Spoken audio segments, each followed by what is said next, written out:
ABC 10 News starts now with breaking news.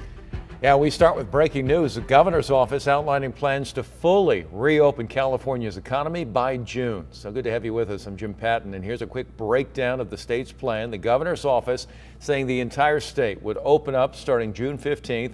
That means all businesses would be allowed to fully reopen and everyday activities could resume with common sense risk reduction. Masks would still be required in some situations. Governor's office says big indoor events can return with testing or vaccine verification from attendees.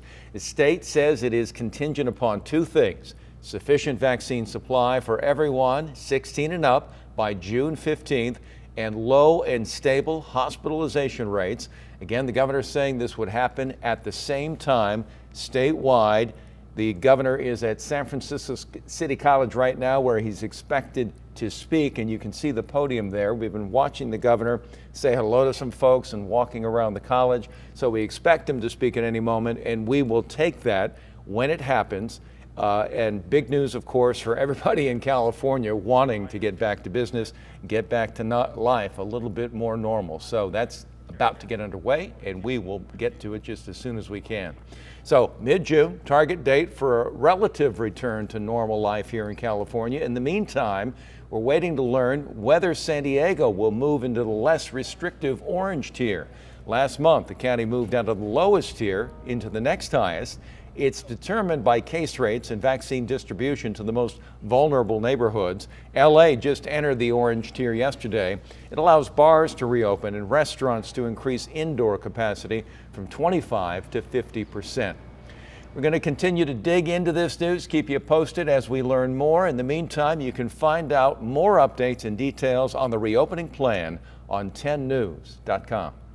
Well, this all coming as President Biden is expected to update the nationwide vaccine rollout. He's expected to move up his timeline by 2 weeks for states to make all American adults eligible to get a COVID-19 vaccine.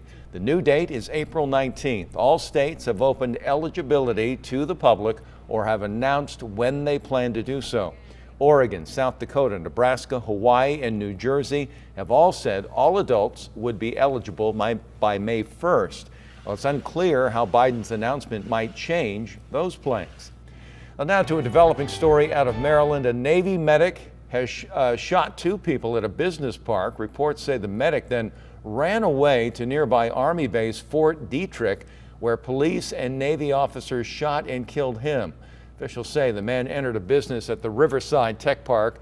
People ran out, but it was unclear if the shooting took place inside or outside. The two people shot are in critical condition. They have been taken to the hospital. Well, look outside Maryland Avenue Elementary in La Mesa this morning, one of the polling places for a special election in the 79th district today. Mail-in ballots also went out several weeks ago. Dr. Shirley Weber vacated the seat when she was named California Secretary of State. The 5 candidates include Weber's daughter, Dr. Akilah Weber, Marco Contreras, Aramik Glass Blake, Letitia Mngungwa, and Shane Suzanne Parmley. And today is the last day to cast a ballot. Registrar's office and assigned polling places will be open until 8 p.m. COVID protocols will be in place. The county officials will discuss plans to create a new committee that will specifically address homelessness. ABC 10 News reporter Marie Cornell shows us why community advocates say this is only part of the solution. Supervisor Nathan Fletcher is asking the County Board of Supervisors to approve a plan that will create a specific department within Health and Human Services. It will focus on helping those who are homeless and how to prevent homelessness in the county. Last year alone, the county spent hundreds of millions of dollars supporting more than 75 programs that serves people who are homeless. Even though there are a number of homeless programs available, under this plan, having one department dedicated to this issue may help optimize outreach. Bob McElroy, president of the Alpha Project, says because of this pandemic, more people are looking for help. We are seeing non-traditional people becoming homeless that aren't drug addicted, that aren't mentally ill. They've just simply been out of jobs for over a year and don't have any income, and they've worn out their welcome couch surfing, and now they're looking for services from us. In Supervisor Fletcher's letter to the board, he highlights some goals he'd like this department to tackle, including finding affordable and appropriate housing for those who need it. He wants a department to create sustainable programs with long-term funding, and he's pushing to maximize social service interactions to prevent homelessness. Bob says the collaborative efforts in housing homeless at the convention center shows this can be done. We saw the blessing in that. Over 1,000 people, I think it's about 1,300 people now, found housing. A lot of people went home to family and friends in other states where they'd come from. But while Bob believes this proposal is promising, he says this is just part of the solution. We can come up with a lot of policies, we can come up with a lot of plans, but we don't implement those policies and plans. We're just going to stay where we're at. Marie Cornell, ABC 10 News. Now to a developing story. Police still searching for a suspect who opened fire on officers yesterday before getting away. And now we are learning that man also a suspect in another recent shooting. Here's a picture of the suspect, Christopher Marquez, now wanted for several crimes. Police say he opened fire on officers in National City yesterday who stopped a car that he was in, suspecting it was stolen. Turns out Marquez is also wanted for shooting at bounty hunters in Chula Vista last month. We spoke with one of them who's worried Marquez could hurt more people if he isn't caught. He's shown no regard for anyone's life. He's willing to do whatever it takes to get away. Anyone with any information on Marquez's whereabouts is asked to call National City PD. Happening tonight, San Diego Unified expected to finalize a plan to bring students back to campuses across the county next week. And there's a special board meeting scheduled tonight wherein the school board will formally approve that plan. There could be some changes, but the district and teachers have reached an agreement. Teachers returned yesterday, and the plan would bring students in all grade levels back to class next Monday, April 12th. Well, that school board meeting is happening at 5 tonight, and we'll keep you posted on what happens. One swing of the bat may have changed the outlook for the Padres season. Last night, Fernando Tatis going down in the third inning with an injury to his shoulder, and he's had some problems with it in the past. This morning, still waiting on an official update to learn whether this could have long-term impact on our season. ABC 10 News reporter Jared Aarons talked to one doctor who provided some insight into the injury. The Padres say it's a shoulder subluxation, which is basically a dislocated joint. One doctor told me, depending on how severe it is, Tatis could be back in the lineup relatively soon, or he could miss the entire season. Swing and a miss, and Tatis hurts himself on the swing. It's a nightmare for Padres fans seeing. All right, we certainly want to hear about Tatis, but the governor about to speak about reopening the state's economy. Want to go ahead and listen in. Than the rest of the state. So I want to compliment you, Mayor, on your extraordinary job, compliment the partnerships that you have established, including the partnership here with UCSF, the community college site, a site that, as the mayor proudly told me, has the capacity to administer over 5,000 shots each and every day. The only constraint is manufactured supply. And I want to remind everybody that we are designing a system here in the state of California that can provide upwards of 5.8 million vaccines to be administered on a weekly basis. Currently, we are receiving about 2.5 million, but we've designed a system that includes this site here that allows us to more than double that capacity. In anticipation, with expectation that we will be receiving more vaccines, you have noted that everybody now in the state of California, 50 years and up, is now eligible to receive their vaccine. We began that process, established that threshold on April 1st. We are encouraging folks that have not yet signed up to go to My Turn, the statewide platform, to reach out to learn about most proximate site for where you are living to get these doses administered. Today, in the state of California, we are proud to have passed two significant milestones. 20 million administered doses in the state of California and 4 million administered doses under the more important equity metric. Those two milestones, let's put it in perspective, are significant. We have administered more doses than all but 5 nations in the world. The state of California, that 20 million mark, represents over 7 million more doses than any other state in the country. That 4 million on the equity mark, to me though, as I noted, is more important and significant. This state set a commitment and a audacious goal of providing over 40% or upwards of 40% of all our first doses and providing them under an equity metric in order to deliver on the cause of equity. We still have a lot of work to do in that space. We're mindful of that. But that 4 million mark is as important as the 20 million mark. And today we have formally passed that. So what does that mean? It means a number of things.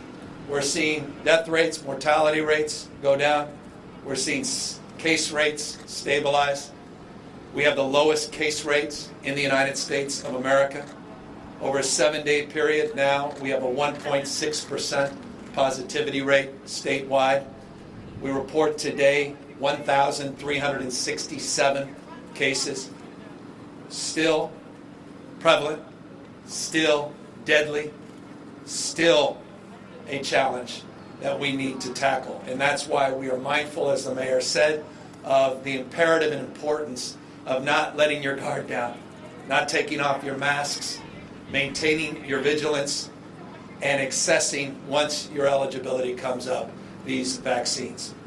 In anticipation and expectation that we do all of the above. And by the way, I'll repeat, continuing to wear face coverings, continuing to access vaccines and continue to administer vaccines in an equitable framework. If we keep the pace, we are moving now beyond the blueprint. We are announcing today that on June 15th, we will be moving beyond the blueprint and we'll be getting rid of the colored tiers. We'll be moving past the dimmer switch. We'll be getting rid of the blueprint as you know it today. That's on June 15th if we continue the good work. We anticipate enough vaccines are coming into the state of California. With 2.5 million people just last week receiving the vaccine, we anticipate over 30 million people will have been vaccinated at least one dose by the end of the calendar month, with the expectation of an abundance of doses coming in from the federal government through the end of this month and into May. We can confidently say by June 15th that we can start to open up as business as usual, subject to ongoing mask wearing and ongoing vigilance. So this is a big day in terms of the pandemic and the journey that we've been on, as the mayor noted, over the course of the last year. And this is an important milestone today, that 20 million and 4 million equity mark. And this is a compliment to all of you, to the mayor, to all the work that's being done by local health officers all up and down the state of California. At the end of the day, the state vision is realized at the local level. And so again, I want to just congratulate and applaud all the local partners, the community-based organizations, all the work that's being done in a very culturally competent manner, in language, all across the state of California, and that real commitment, again, to delivering on the issue of equity. So I want to thank the mayor. I want to thank Dr. Colfax. I also want to thank Dr. Galley, who has led the charge. We've had a blueprint in place in this state for 31 weeks now. And by the way, 16 counties are moving today into less restrictive tiers in that blueprint, which is further progress. But no one has been more enthusiastic than moving beyond the blueprint than Dr. Galley, but soberly and thoughtfully, led by data, led by disease prevalence, looking day in, day out, hospitalizations and ICUs, tracking these mutations, and I'll close on that point. We're very mindful of the variants, we're very mindful of mutations. We have sequenced as much or more than any other state. The genomic sequencing that this state does is second to none. 851 UK variants we have sequenced in the state, 10 South African variants, 35 Brazilian variants, close to 9,400 West Coast variants. And we are also tracking a number of other variants, new one from India, which got a little bit of attention this week, this double mutant, this double variant, and also mindful of variants coming from the East Coast, including a New York variant. this is really a race, these vaccines, against the variant. You've been watching Governor Newsom speaking live at San Francisco City College and praising the state for how well it has done with its vaccinations and how well it is doing in terms of case rate. He mentioned that we have the lowest case rate now in the United States.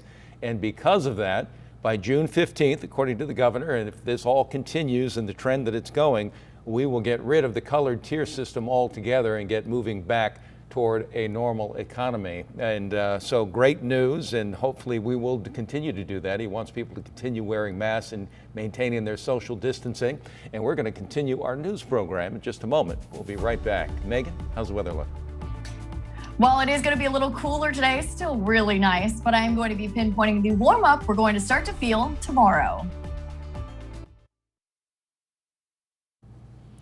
Here in San Diego, the shelter at our convention center is nearing maximum capacity. A Department of Health and Human Services official confirming that 176 new children arrived at the San Diego Convention Center on Easter. It brings the total number of minors at the convention center to more than 1,300.